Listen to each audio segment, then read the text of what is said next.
রাজনীতিবিদরাই নির্ধারণ করবে রাজনীতির ঘটনা প্রবাহ বা চলমান যা কিছুই পরবর্তী রাজনীতি কোন দিকে যাবে সেটি রাজনীতিবিদদের হাতেই থাকা উচিত।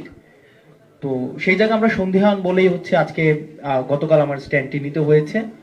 আর যেটি বলেছেন যে 5ই আগস্টের পরে আমাদের ফর্মাল ইনফর্মাল আমাদের সাথে সেনাবাহিনীর বিভিন্ন জায়গায় বিভিন্ন প্রোগ্রামে আমাদের দেখা সাক্ষাৎ হয়েছে। আর 11 তারিখের যেই মিটিংটি সেটির প্রেক্ষাপট ভিন্ন ছিল। সেখানে অপর প্রান্তে ঊর্ধ্বতন কর্তৃপক্ষ উপস্থিত ছিলেন এবং সেখানে আমার স্ট্যাটাসেই আমি ডিসক্লোজ করেছি যে ঘটনা প্রবাহ আমি আমি আমার স্ট্যাটাসেই হচ্ছে আমি ডিসক্লোজ করেছি যে ওখানে সবকিছুই হচ্ছে উপস্থাপন করা হয়েছে। ধন্যবাদ।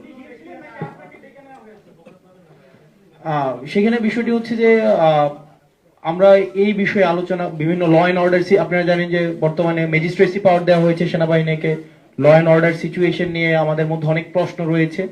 তো এইসব বিষয়গুলো নিয়ে কথা বলার জন্য হচ্ছে আমাদেরকে আহ্বান জানানো হয়েছিল এবং হচ্ছে কিছুদিন আগে আপনারা সেনাপ্রধানের একটা বক্তব্য দেখেছেন, যেই বক্তব্যকে আমি ব্যক্তিগতভাবে বা আমরা অনেকেই দেশের মধ্যে এটা নিয়ে কথা হয়েছে যে এটাকে রাজনৈতিক পরিমণ্ডলে অসমীচীন হিসাবেই ধরা হয়েছে।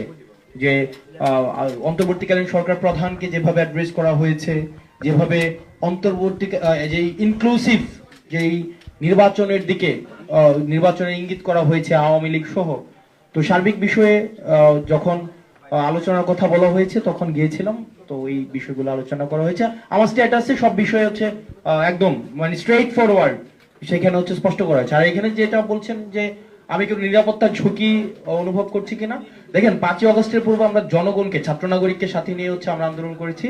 ফেসিবাদ বিরোধী একটা তখন একটা শক্তি ছিল, এজেন্সি ছিল, রাষ্ট্রপক্ষ আমাদের বিরুদ্ধে ছিল। তো তখন আমাদের লড়াই তো আমরা বারবার বলছি আমাদের লড়াই এখনো অব্যাহত রয়েছে। সুতরাং এই বিষয়গুলোকে আমরা যতক্ষণ পর্যন্ত ছাত্র নাগরিক এবং এই ফেসিবাদ বিরোধী ক্রিয়াশীল রাজনৈতিক দলগুলো আমরা ঐক্যবদ্ধ রয়েছি ততক্ষণ পর্যন্ত আমি কোনো নিরাপত্তার ঝুঁকি বা এইসব আমি বোধ করছি না।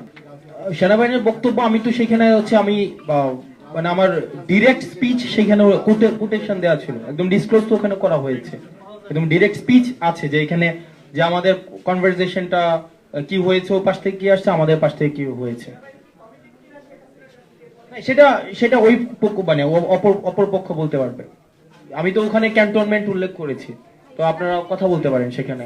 এবং আমরা বলেছি যে এক্ষেত্রে দেখেন 5ই আগস্টের পরে আওয়ামী লীগ পুনর্বাসনের আওয়ামী লীগ একটা বারবার আমরা বলছি যে এই দলটা এখনো পর্যন্ত কোন জায়গায় আপনারা দেখছেন রিগ্রেট ফিল করছে কোথাও অপরাধের, ও যে একটা গণহত্যা চালাইছে এটার তো অপরাধী স্বীকার করে নাই। তো আমরা আমাদের জায়গা থেকে স্পষ্ট করতে চাই আওয়ামী লীগের আগে বিচার নিশ্চিত করতে হবে, তাকে দল হিসাবে বিচার নিশ্চিত করতে হবে, অপরাধ স্বীকার করতে হবে, তারপর অন্য কোনো আলোচনা হইলে হইতে পারে। এর আগে কোনো ধরনের আলোচনা হইতে পারবে না, ও ইম্পসিবল, এটা অসম্ভব, হইতে পারবে না। আমরা বলেছি যে 5ই আগস্টের পরে আওয়ামী লীগের নাম পুনরাবৃত্তি করছি, 5ই আগস্ট পরে আওয়ামী লীগের নাম, মার্কা এবং আদর্শ এই তিনটাই হচ্ছে অপ্রাসঙ্গিক।